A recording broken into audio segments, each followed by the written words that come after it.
Hvernig setja ég Glossygel á? Númer 1 er að preppa naglunar vel.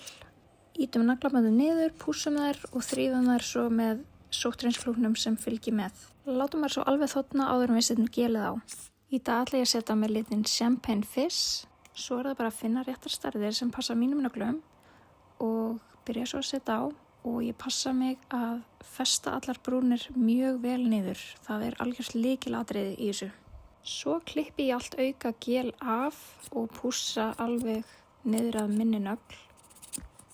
Þegar það er komið þá set ég naglunar undir naglalampan í 60-90 sek. Og þá er ég komið flottar gelneglur sem að endast í 2 vikur.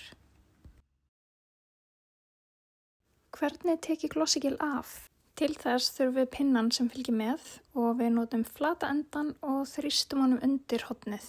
Þannig vinnum við okkur undir alla kantana og við gerum þetta mjög rólega til þess að skaða ekki neglunar. En einn helsti kostur Glossygel er að þú skemmir ekki þína neglur þegar þú tekur það af. Þannig að þú þarft ekki að fórna heilbrigðum neglum fyrir fallegar gelneglur.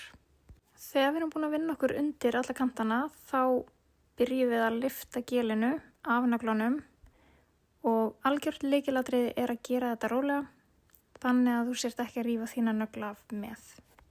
Þegar það er komið þá hreinsum við allar restar af lími af neglunum og þá erum við bara tilbúnar fyrir næsta sett.